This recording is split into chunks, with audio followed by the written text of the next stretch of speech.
Transgender हैं मुंबई के, किस तरह से रह रहे हैं, इतने छोटे छोटे घरों में रह रहे हैं, अंदर भी उनके पास अपना खुद का घर नहीं है रहने के लिए। हाँ, छोटा सा खोली है, वो किस तरह से अपनी ज़िंदगी बिता रहे हैं, ना ही कुछ। जाओ, आप भी जाओ। कैसे लाइफ अपनी बिताते हैं ट्रांसजेंडर्स, और ऊपर भी देख, इतने छोटे से घर में रह रहे हैं, अपनी ज़िंदगी बिता रहे हैं। करीबन 20 साल से ये ट्रांसजेंडर इतने छोटे से घर में रह रहे हैं, ना कि यहाँ पे टॉयलेट बाथरूम की कोई व्यवस्था है, कुछ नहीं है।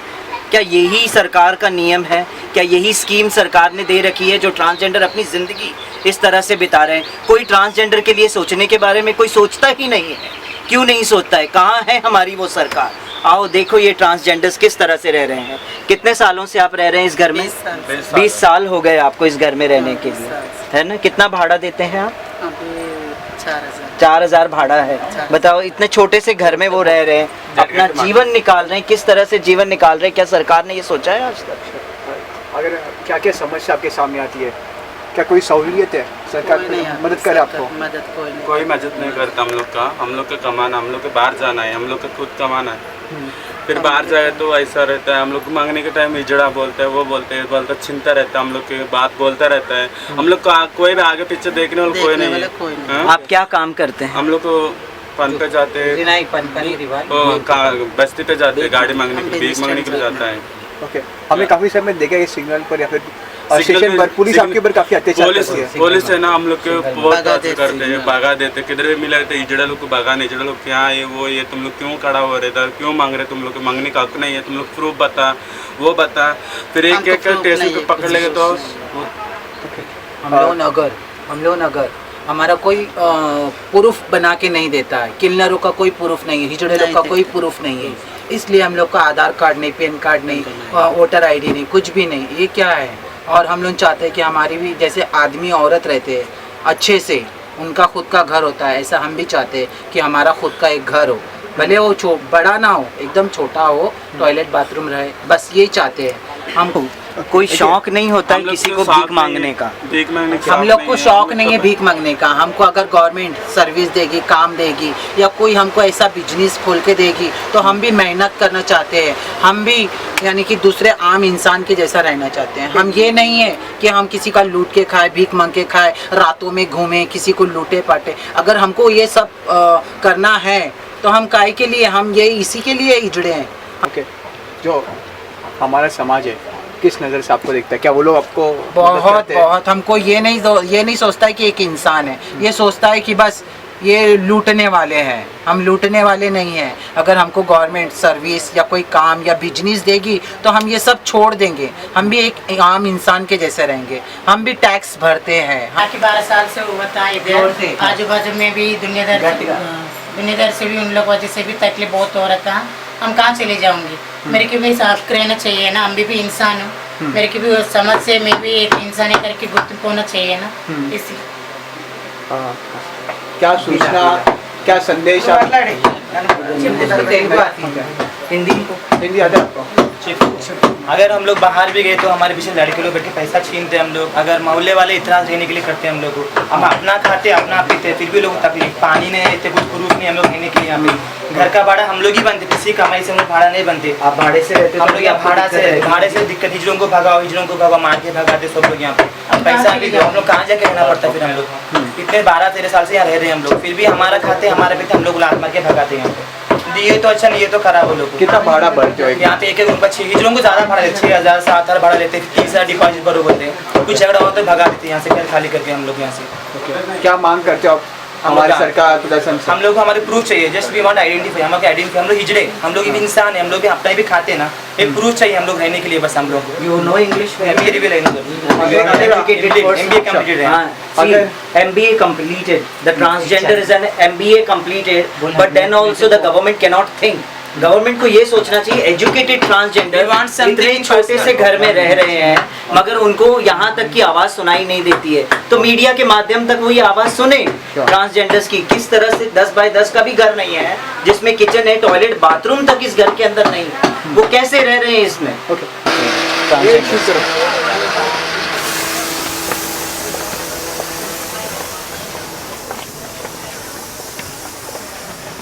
See this, आइए देखिए, किस तरह से ट्रांसजेंडर्स का घर है, कौन से एरिया में रह रहे हैं। ये गटर के सामने ट्रांसजेंडर्स का घर, 5,000 भाड़े में ये मकान में रह रहे हैं ट्रांसजेंडर। ओके ज़्यादा भाड़ा लेते हैं, भाड़ा ज़्यादा लेते हैं इधर। 5,000 भाड़ा बोलते हैं, 20-30 हज़ार बोलते हैं। फिर हम लोग का 12 जाएगा तो 1 नंबर 2 नंबर उधर चलने के टाइम में हम लोग का वो लड़के लोग तकलीफ देते हैं। वो लैट्रिन बाथरूम नहीं इधर, उधर वो फ्लाईओवर नीचे ब्रिज के नीचे उधर जाएगा तो उधर लड़का लोग मारते हैं हम लोग का। नमस्कार, स्वागत है आपका ये न्यूज़ दुनिया में। आज हमारे साथ खास बातचीत के लिए, खास संवाद के लिए एक ऐसी शख्सियत हमारे साथ मौजूद है जिनको हमने काफ़ी सारे रियलिटी शोज़ में देखा है और काफ़ी सारे पिक्चर्स में देखा है। वे ऐसी शख्सियत है जिनको युवा पसंद करते हैं और उनको अपना प्रेरणा मानते हैं। हमारे साथ है transgender actor and social worker Hemangi ji, और हम सीधे उनसे संवाद करेंगे क्या ट्रांसजेंडर आज हमारे देश में किस तरह से अपनी ज़िंदगी गुजारे हैं, क्या क्या समस्या उनके सामने आ रही है। हेमांगी जी, सबसे पहले आपका तहे दिल से धन्यवाद कि आपने रियल न्यूज़ इंडिया को बुलाया और आपकी समस्या को बताने के लिए हमें चुना। ये सिचुएशन आप देख सकते हैं कैसे ट्रांसजेंडर रहते हो, क्या बोलना चाहोगे आप सरकार प्रशासन से? मैं सरकार को ये मैसेज देना चाहूँगी कि ये देखिए ट्रांसजेंडर्स की रियल लाइफ देखिए आप, कि how they are staying in this place, किस तरह से जगह में रह रहे हैं ट्रांसजेंडर्स। छोटे छोटे घरों में रह रहे हैं जिनके अंदर टॉयलेट बाथरूम तक की कोई सुविधाएं नहीं है उनके पास। और सरकार ने इतनी स्कीम निकाल रखी है, वो स्कीम कहाँ है ट्रांसजेंडर्स के लिए, जगह कहाँ है उस स्कीम्स के लिए, कहाँ है ट्रांसजेंडर्स ऐसे ही नहीं आ गए हैं कि ऊपर से फेंक दिया और नीचे आ गए। एक पुरुष और एक स्त्री के मिलन से ही ट्रांसजेंडर्स का भी जन्म होता है। अगर उनको घर से बेघर कर दिया जाता है तो क्या वो ट्रांसजेंडर्स की अपनी गलतियां हैं? जब बल्कि वो तो एक स्लम एरिया में रह रहे हैं ट्रांसजेंडर्स, 5,000 7,000 रेंट पे कर रहे हैं एक स्लम में छोटे से घर के अंदर, और वो भी उसके पतरे का घर है। आप देखो उसके अंदर भी उनको सुकून से रहने के लिए नहीं है, टॉयलेट बाथरूम तक की सुविधाएं नहीं। तो फिर आज जब हम इंसान प्रैक्टिकली इस चीज़ को अपनी जीवन में आजमाते हैं तब हमें उनकी तकलीफ़ों का पता लगता है। तो मैं यही बताना चाहती हूँ प्रधानमंत्री जी को कि वो प्रैक्टिकली आके यहाँ पे देखे कि ट्रांसजेंडर किस तरह से किस जगहों में रह रहे, वो आके एक दिन रह के तो देखें, तब उनको पता लगेगा कि उनके दुख और उनके तकलीफ़ों का एहसास क्या है। आज हमने बहुत सारे ट्रांसजेंडर से बात किया, उनका ये मांगे कि उनको घर चाहिए, उनको एक आशिया नहीं है, उनके सर के ऊपर छत नहीं है। तो क्या किस तरह से आप मांग करोगे प्रधानमंत्री जी से? जो प्रधानमंत्री जी ने स्कीम निकाली है all over housing for all, हाँ, housing for all, free housing for all, not housing for all, free housing for all. तो फिर ट्रांसजेंडर्स का कहाँ पर है वो scheme free housing for all? हाँ, जब उनकी सरकार का टाइम खत्म हो जाएगा तब उसके बाद फ्री हाउसिंग फॉर ऑल आएगा। तो ट्रांसजेंडर्स के लिए कहाँ है वो स्कीम? और अगर कई और स्टेट्स में जाके देखें, साउथ के स्टेट्स में, हैदराबाद में जाके देखें, वहाँ की गवर्नमेंट ने बाकायदा उनको जॉब दिया है, उनको घर दिया है, उनके नाम का आइडेंटिटी प्रूफ है। तो ये महाराष्ट्र में गवर्नमेंट क्यों नहीं हेल्प करती? बाकी की स्टेट्सों में गवर्नमेंट ने हेल्प नहीं किया है इस मामले में। तो मैं उस मुद्दे के ऊपर बात करना चाहूँगी कि भाई ये देखो, आके प्रधानमंत्री खुद देखे, यहाँ पे रहे, एक दिन देखे कि भाई किस तरह से ट्रांसजेंडर कम्युनिटी रहती है यहाँ पे। ट्रांसजेंडर कम्युनिटी को क्या चाहिए? ट्रांसजेंडर्स को सिर्फ रहने के लिए एक छत चाहिए जो उनका अपना खुद का हो, जहाँ से वहाँ पे उनको घर से निकाला ना जाए। हाँ, उनको घर से निकाला ना जाए। यहाँ पे तो उनको भाड़े से भी रहते तो उनको घर से निकाला जाता है, हाँ, पैसे देने के बावजूद भी। हमारे सरकारी कर्मचारी है, सरकारी पदाधिकारी है, अधिकारी है, उनका बर्ताव आपके प्रति क्या रहता है? क्या वो एकता के साथ आपके साथ बर्ताव रखते हैं, बात करते हैं? सरकारी अधिकारी जो है वो ट्रांसजेंडर्स के साथ सही तरीके से बर्ताव नहीं करते। जब कोई चीज़ के लिए वो जाते हैं सरकारी अधिकारियों के पास, वो मतलब अलग भावना से, मतलब उनका अलग नज़रिया होता है उनके प्रति देखने का। मतलब नॉट नहीं, मतलब एक नॉर्मल इंसान जैसे एक पुरुष चला गया, एक स्त्री चला गया, तो उनके लिए बराबर उनके लिए बातचीत होती है, सब कुछ होती है, बट नॉट लाइक ट्रांसजेंडर्स के लिए नहीं होती है। तो हम लोग शो शुरू होने से पहले हमने बात किया था, तो आपने कहा था कि आपको अधिकार मिलता नहीं है जो अधिकार आपको मिलना चाहिए, और इसमें करप्शन भी होता है, काफ़ी सारे पदाधिकारी इसमें करप्शन करते हैं। इसके बारे में बताइए। मैं करप्शन के बारे में ये कहना चाहूँगी कि जब गवर्नमेंट वहाँ से स्कीम्स जो देती हैं वो स्कीम सही जगह पे क्यों नहीं पहुँच पाती? क्योंकि करप्शन है, इसीलिए तो स्कीम नहीं पहुँच पाता है ना। क्योंकि सरकार के जो नीचे के जो लोग हैं, जो उनके अराउंडेड सर्कल के जो लोग हैं, वो ही चीज़ें वहाँ तक पहुँच गई, उसके आगे बाहर नहीं आ पाती है। खाली दिखाने के लिए, शो करने के लिए कि भाई हमने इस ट्रांसजेंडर को ये दे दिया, हमने उस ट्रांसजेंडर को ये दे दिया, मीडिया के सामने, सबके सामने बता दिया कि ट्रांसजेंडर्स को चीज़ें मिल गई, बट नहीं मिली। तो ये करप्शन है। ओके, सो आज हम देखते हैं कि महाराष्ट्र में, पूरे इंडिया में एक बड़ी बड़ी आंदोलन लगती है और वहाँ पर अलग अलग जाति से लोग आते हैं, उनको आरक्षण चाहिए रहता है, रिजर्वेशन चाहिए रहता है। क्या आप लोग की भी मांग रिजर्वेशन तक है? यस, हमारी भी मांग है। ट्रांसजेंडर्स का भी हक बनता है रिजर्वेशन का, उनको भी रिजर्वेशन मिलना चाहिए। आरक्षण आप लोग को भी चाहिए? Yes, why not. Okay, sure. So हम देखते हैं कि महिलाओं को उनका हक मिलता है नगर विधानसभा में, राज्यसभा में उनका हक मिलता है, मर्द को मिलता है।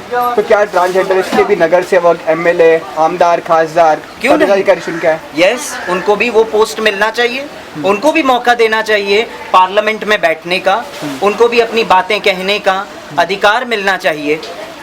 अगर प्रधानमंत्री जी अगर मौका दे एक ट्रांसजेंडर को, किसी भी ट्रांसजेंडर्स को मौका दे, तो मैं बोलती हूँ एक दिन का प्रधानमंत्री बना के दिखा दे हमें, तो हम बताते हैं कि भाई देश कैसे चलाना है।